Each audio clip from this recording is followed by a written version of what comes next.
gobierno mexicano acusó al New York Times de tener mucha imaginación para crear su reportaje sobre la creación de fentanilo, producción del mismo en nuestro país. El periódico ya les respondió. Ya hubo reacciones en contra de la publicación de la reforma que amplía el catálogo de delitos que ameritan prisión preventiva oficiosa. Vamos a platicar con un experto, el presidente de Fundación Pertenece, sobre el tema. 11 personas fueron heridas durante un tiroteo masivo en Nueva York. Las autoridades aseguran que se trató de un ajuste de cuentas entre pandillas. Suspendieron las multas de tránsito en 2 municipios del Estado de México. Le voy a contar en cuáles y para qué está sucediendo.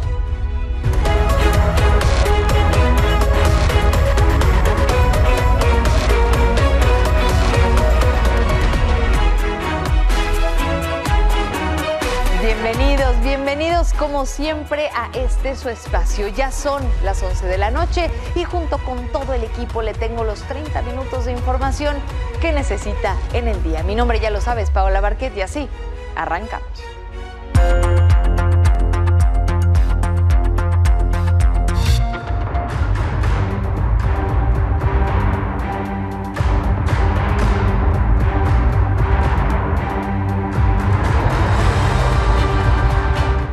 Después de que el New York Times publicara un reportaje titulado "Así es un laboratorio de fentanilo del cártel de Sinaloa", en donde aseguran que se produce esta droga en pleno Culiacán, hoy la presidenta Claudia Sheinbaum dijo que la crónica se basa mucho en la imaginación.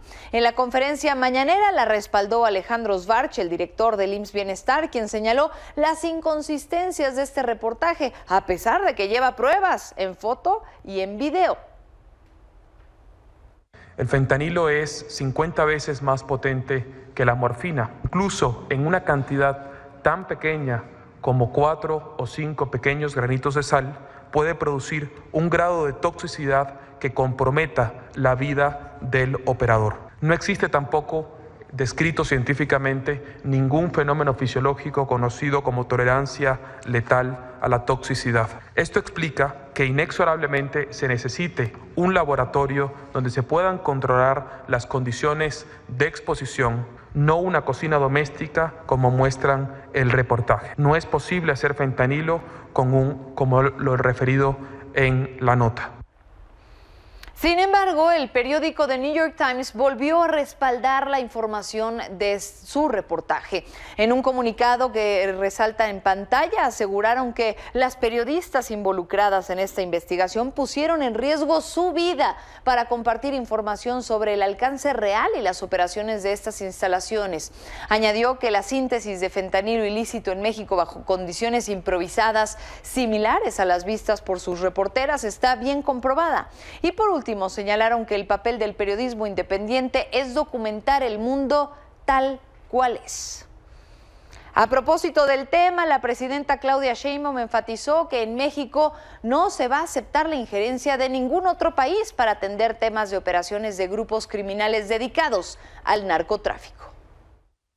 Ahora, en México no aceptamos injerencismo y colaboramos, pero no nos subordinamos. Y así va a ser. Entonces se colabora, se trabaja en información conjunta, pero en México nos hacemos cargo las y los mexicanos. Ahora, hablando de Culiacán, de todo esto que se ha investigado en aquella zona, ahora 5 personas fueron asesinadas en diferentes hechos de la región.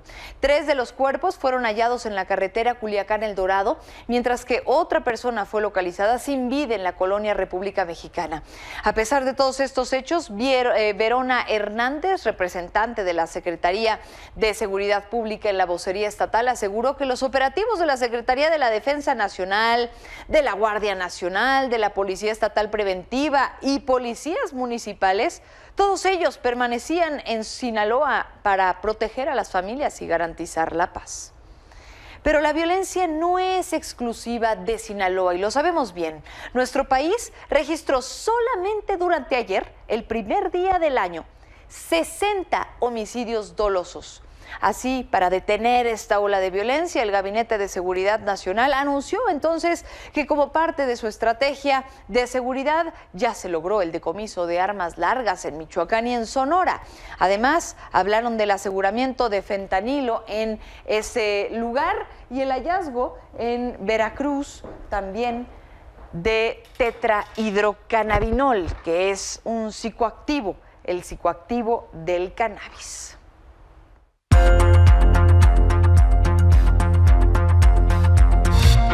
Ayer le informé en este espacio, ya se publicó en el Diario Oficial de la Federación la reforma que amplía el catálogo de delitos que ameritan prisión preventiva oficiosa, a pesar de toda esta polémica que ha generado la medida a nivel internacional. Con esta modificación, ahora las personas que sean detenidas por los siguientes ilícitos se va a ir a la cárcel en automático mientras que sigue su proceso. La falsificación de comprobantes fiscales es una de ellas. La aportación de droga también, la extorsión y el tráfico de fentanilo, entre algunas otras. Es muy importante mencionar aquí que la medida de prisión preventiva oficiosa es muy delicada porque en muchos casos requiere de criterio, pero además puede saturar todavía más las cárceles de nuestro país y de inocentes también. Para conocer sobre cómo esta nueva ley y cómo serán las consecuencias, saludo a José Mario de la Garza, presidente de la Fundación Perteneces. Buenas noches. Hola, Pablo, ¿cómo estás? Muy buenas noches. ¿Qué tal, José Mario? Pues para platicar de este tema delicado que a nivel internacional se ha condenado una y otra vez, preguntar cuáles son las implicaciones que esto puede tener. Estamos teniendo ahí problemas con la comunicación, a ver si podemos retomar la llamada. Es importante mencionar que, como lo decía, la ONU en Derechos Humanos a nivel internacional ha hablado en numerosas ocasiones sobre cómo esta medida se tendría que derogar, no solamente no reforzar, y en México estamos yendo al parecer en un sentido contrario. El Estado mexicano podría estar incluso incumpliendo algunos tratados internacionales y es por ello que queremos platicar con José Mario de la Garza. José Mario, lo escuchamos. Pues te decía, Paula, mira, ya tenemos una sentencia en México de la Corte Interamericana de Derechos Humanos que estableció que el artículo 19 constitucional debe ser eliminado. ¿Por qué?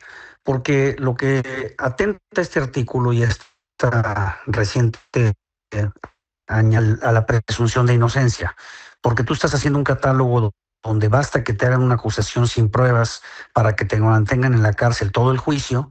Un juicio penal, hay que recordar al auditorio, en México puede durar 4 o 5 años. Entonces, con una acusación sin ninguna prueba te mantienen en la cárcel. Puede ser que al final del juicio termines con una sentencia de inocente y te pasaste 4 o 5 años en la cárcel tratando de resolver tu problema.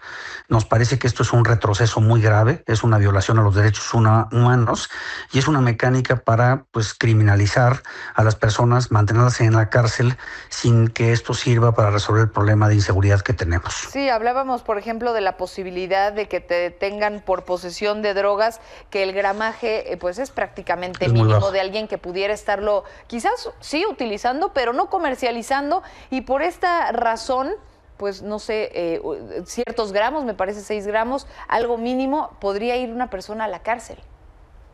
Sí, y basta con que se haga una simple acusación por las fiscalías. Los jueces no pueden ya, y así está dicho en la Constitución, hacer ningún tipo de interpretación. Tienen que obligatoriamente mantener a estas personas en la cárcel. Esto ha ocasionado que mucha gente inocente acabe en prisión y que las fiscalías no investiguen los delitos, no aporten pruebas y se dediquen a detener personas que luego, después de varios años, quedan en libertad y se dice luego que son los jueces los que ponen en libertad a los delincuentes. No es así. Lo que pasa es que en nuestro sistema, tú para que te juzguen de un delito y te condenen a la cárcel, tiene que haber pruebas y tiene que haber un sustento. Y esta mecánica donde se le facilita a las fiscalías hacer esto, vende una impresión de que se está combatiendo la delincuencia, pero lo estamos haciendo sin evidencias, sin pruebas, sin sustento. Y si tú te fijas, Paola, ¿quién está en la cárcel en México? Son puros jóvenes de escasos recursos que, como bien señalas, muchas veces son acusados por la policía por cuestiones menores, acaban en la cárcel sin poder defenderse, sin poder contratar abogados y se pasan años ahí. Y esto, pues como lo hemos visto y ya lo señalabas tú en la nota anterior, pues no resuelve el problema de la delincuencia. Sigue habiendo homicidios todos los días y la cuestión, aún y cuando hagas esta reforma, pues no se resuelven así las problemáticas que tenemos en México, que son muy complejas. Pero sin hablar de la sobrepoblación, todavía ni tocamos el tema y que es algo gravísimo en nuestro país. No entiendo que hay más de 210,000, 211,000 internos en México, cuando en realidad las cárceles tienen capacidad para 191,000. Tendríamos a gente sin sentencia llenando las cárceles, ¿no? Sí, ya no las cárceles. Mira, el criterio debería de ser, y así se ha mantenido internacionalmente, que tú para mantener a alguien en la cárcel durante el juicio, hay que recordar al auditorio que todavía no eres culpable. O sea, se está llevando a cabo un juicio en donde van a determinar si eres culpable o no. Los criterios son estos, Paula. ¿Qué tan peligroso eres? O sea, si eres una persona peligrosa para la comunidad, para la sociedad. Y el otro criterio es si tú te vas a evadir de la acción de la justicia. Son los dos criterios que se prevalecen a nivel internacional. Entonces, lo que se ha dicho es, para poder mantener a una gente en la cárcel tienes que irte caso por caso, uno por uno, y tienes que analizar estas dos variables, ¿no? ¿Es una persona peligrosa o es una persona que se va a evadir? Esto hace que tú puedas seguir un juicio, si no eres peligroso y no te vas a evadir, pues fuera, en tu casa, digamos, ¿no? Claro. Atiendes las audiencias y vas llevando el juicio. Claro. Si en un momento se dice que si eres culpable, pues entrarás a la cárcel. Claro. Esto, como bien dices, evita que estemos saturando las cárceles de gente que acaba en prisión, que luego salen declarados inocentes y desafortunadamente la sociedad ya los tiene etiquetados como personas que son peligrosos, son delincuentes, cuando no lo son, ¿no? Simplemente se les mantuvo en la cárcel. Claro, es decir, pues, el problema entonces recaería más bien sobre quizás a realizar un trabajo más local en términos de justicia, pero también que las personas denunciáramos, ¿no? Que es uno de los graves problemas en nuestro país. Ese es el otro problema, que si te fijas tampoco se dice nada al respecto, ¿no? Tenemos una cifra negra del 95%. ¿Qué quiere decir esto? Que el 95% de los delitos que se cometen en México todos los días no se denuncian. Las personas prefieren pues sufrir las consecuencias de estos delitos y no ir a las fiscalías porque no confían, porque en la mayoría de los casos no va a pasar nada. Entonces, lo que estamos viendo, Paula, el fenómeno delictivo que acaba, digamos, en las cárceles en México es el 5%. Entonces, pues realmente en México no se denuncian los delitos, hay una altísima impunidad y tú puedes estar modificando constituciones y leyes todos los días y eso no va a cambiar la realidad. Como bien señalas, tendríamos que empezar a pensar cómo fortalecemos a las fiscalías, cuántos recursos les damos, cómo pueden investigar, cómo pueden obtener pruebas, cómo lo pueden hacer respetando los derechos humanos. Esta es la agenda que deberíamos estar debatiendo en México y parece que se vende esta idea muy mexicana, ¿no? Vamos a cambiar la Constitución y con eso vamos a resolver los problemas de inseguridad que están trascendiendo en el país. Claro, van a haber muchos detenidos, pero pocos procesos finalizados y lo peor, el riesgo de que haya más inocentes en las cárceles. Pues José Mario de la Garza, presidente de la Fundación Perteneces, este tema tiene muchísimo todavía de dónde hablar. Si nos permite, más adelante retomaremos esta conversación y seguir pues dándole seguimiento, porque creo que una cosa es platicar, la otra es que se empiecen a ver resultados y esto va a ser lo más complicado. Muchísimas gracias. Gracias, nos mantenemos en contacto, Paula. Vamos a seguirle dando seguimiento al tema y cuenta con nosotros para comentarlo con el auditorio. Que tengas muy buenas noches. Gracias, buenas noches. Tu sueño de permanecer legalmente en los Estados Unidos podría desaparecer. Llama a Consumer Law Group, los guardianes del pueblo, ahora. Podemos ayudarle con el asilo, la deportación, la ciudadanía o cualquier otro proceso de inmigración. Esto que tiene en pantalla son comerciales que han generado mucha polémica en Estados Unidos y le cuento por qué. Muestran a decenas de abogados quienes ahora ofrecen sus servicios, su ayuda, su apoyo a migrantes ilegales para evitar ser deportados. Donald Trump, recordemos, va a llegar a la Casa Blanca en 18 días y una de sus promesas fue de campaña, por supuesto, fue hacer una expulsión masiva de migrantes. Alma Ruth, directora de Practice Mercy, una organización sin fines de lucro que ayuda a los migrantes de manera gratuita, dijo que temen ser tratados como si fueran parte del crimen organizado en esta guerra entre el gobierno y la migración ilegal. No estamos diciendo fronteras abiertas, estamos diciendo, ok, estás haciendo todo el escrutinio de ver quiénes son los malos elementos, por favor, regrésalos, pero no podemos tratar a mujeres y niños y familias con niños de la misma manera que estamos tratando al crimen organizado. Ante esto, la presidenta Claudia Sheinbaum anunció que México está listo para enfrentar la llegada de miles de migrantes. Estamos trabajando conjuntamente. Tenemos un plan ya muy elaborado, tanto de apoyo, defensa a nuestros compatriotas, connacionales en Estados Unidos. Vamos a seguir insistiendo en la importancia del trabajo de las y los mexicanos en Estados Unidos. Y en caso de que llegara a haber una deportación, tenemos ya un plan. Estamos trabajando con los distintos estados de la frontera que en su momento también presentaremos.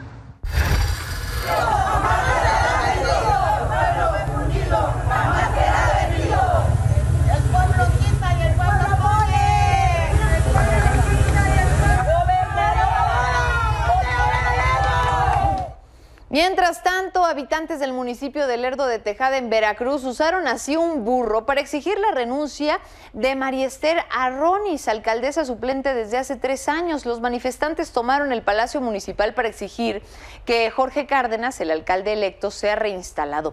El entonces alcalde fue detenido en 2021 por presuntamente haber participado en delitos como amenazas y secuestro, pero a pesar de todo esto, un juez desestimó las acusaciones y fue liberado, así que trató de retomar el cargo y esto sigue sin ocurrir.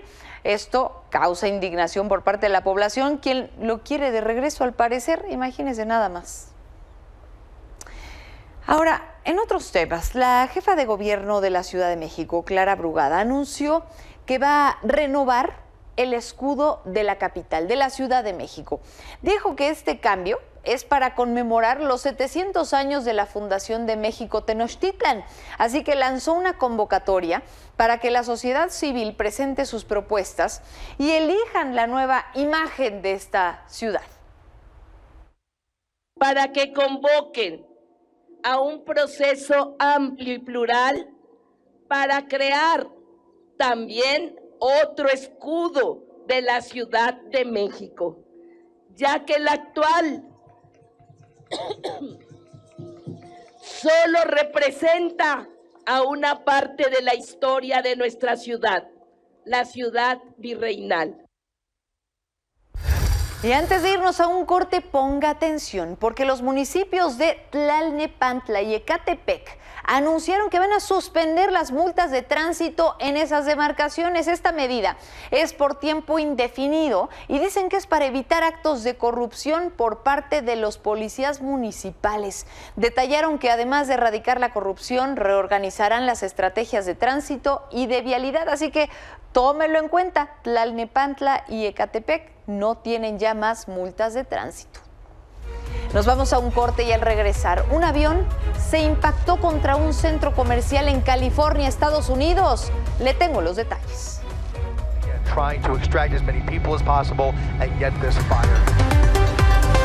Vamos a ver qué está ocurriendo en el planeta. En Nueva York se vivió el primer tiroteo de este año. Sucedió en el distrito de Queens y dejó un saldo de 10 personas heridas. El departamento de policía confirmó que los hechos ocurrieron cuando un grupo de hombres armados llegaron a un centro nocturno y comenzaron a disparar a los asistentes para después huir. Según las primeras investigaciones, este hecho estaría relacionado con un enfrentamiento entre pandillas de la zona y no con un ataque terrorista como se creía en un principio. Los lesionados fueron trasladados para ser atendidos y están estables. La gobernadora del estado dijo que ya hay una investigación para dar con ellos. Males fled on foot westbound on 91st Street towards 143rd Place, where they entered a light-colored sedan with out-of-state plates. Officers responding to the multiple 911 calls found a total of 10 victims, 6 females, 4 males, which were taken to area hospitals. All of the victims are expected to recover with non-life-threatening injuries. Y a propósito de los Estados Unidos, también está ocurriendo este otro caso del que ya le he informado. Es el atropellamiento masivo en Nueva Orleans durante la celebración del Año Nuevo. Hoy, a propósito del caso, el Buró Federal de Investigaciones confirmó que el veterano del Ejército de Estados Unidos actuó solo en este atentado. El FBI también reveló que el atacante publicó 5 videos en redes sociales unas horas antes de este atropellamiento masivo en el que pues contaba que se había unido al grupo terrorista del Estado Islámico. Let me be very clear about this point. This was an act of terrorism. It was premeditated and an evil act. We do not assess at this point that anyone else involved in this attack is involved in this attack except for Shamsuddin Jabbar, the subject you've already been briefed on. Jabbar explains he originally planned to harm his family and friends, but was concerned the news headlines would not focus on the, quote, war between the believers and the disbelievers, end quote. What I can tell you right now is that he was 100% inspired by ISIS.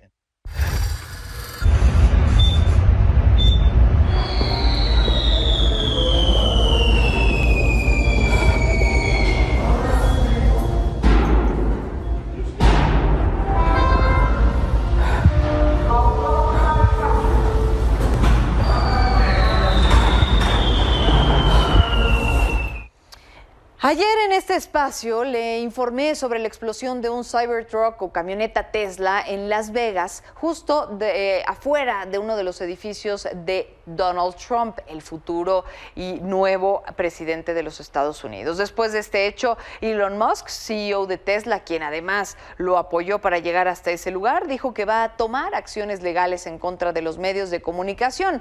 Esto por cómo hicieron la cobertura de la explosión de la camioneta Tesla, que dejó un muerto y 7 heridos. Según las investigaciones, el fallecido es Matthew Allan, es un militar en activo de 37 años, o era un militar en activo de 37 años, que había alquilado este Cybertruck y murió de un disparo en la cabeza antes de la explosión, es decir, que parecía tratarse de un hecho planeado por este hombre, quien hasta ahora parece también haber actuado en solitario.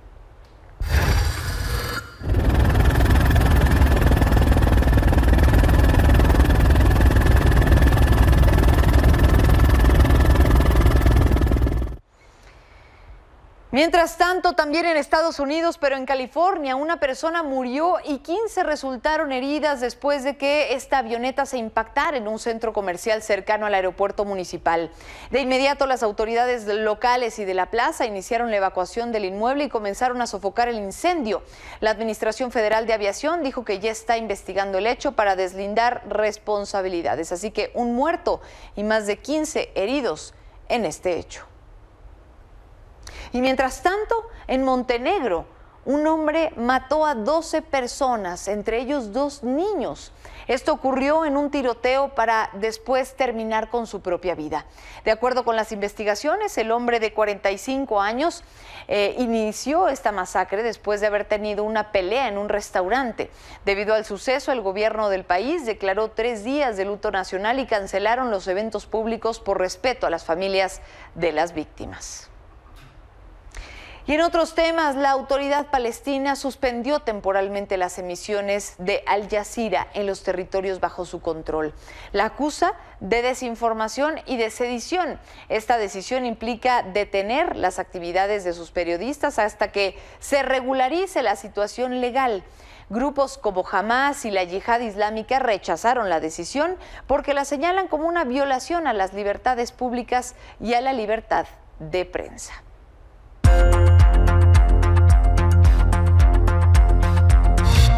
Y vamos a temas del medio ambiente. Debido a la contaminación que presentaba el espacio aéreo, además de la presencia de niebla hoy en la mañana, el Aeropuerto Internacional Felipe Ángeles suspendió temporalmente sus operaciones. Esta decisión afectó más de 80 vuelos nacionales e internacionales, a pesar de que se mantuvo hasta las 10 de la mañana. La aerolínea Viva Aerobús informó que también hubo afectaciones en el Aeropuerto Internacional de la Ciudad de México. Y por su parte, las autoridades de aerolíneas recomendaron a los pasajeros verificar el estatus de sus vuelos y mantenerse en contacto con las aerolíneas.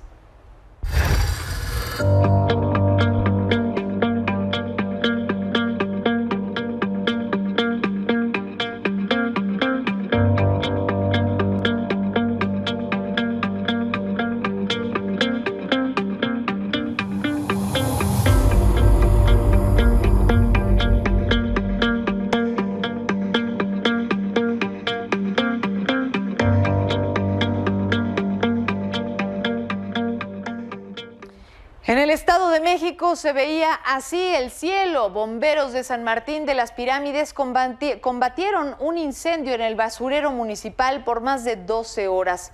El fuego consumió más de 400 metros cuadrados de desechos sólidos. Aquí hay que señalar que el siniestro ocurrió durante la contingencia ambiental, lo cual generó pues también esta densa columna de humo que fue visible a kilómetros de distancia. Hasta el momento se desconoce el origen de este fuego. Y para irnos bien y de buenas, el Instituto de Geología de la UNAM diseñó la exposición Patrimonio Fósil Nacional, que está dirigida a personas con debilidad visual. En este proyecto, los visitantes van a poder acceder a textos y materiales, fichas de lectura en braille sobre réplicas en resina impresas en 3D. Así que Jimena Delgado, profesora de la Facultad de Ciencias, dijo que además de la vinculación y tradición, se buscó la validación del proyecto Libro Ciego y de Michelle Sarabia, y experto de la Biblioteca Vasconcelos, para que cada réplica cuente con la ficha técnica incluyente. Gracias siempre por acompañarme en este espacio de las 11 de la noche y ya lo saben, nos vemos por acá mañana. Mientras tanto, descansen.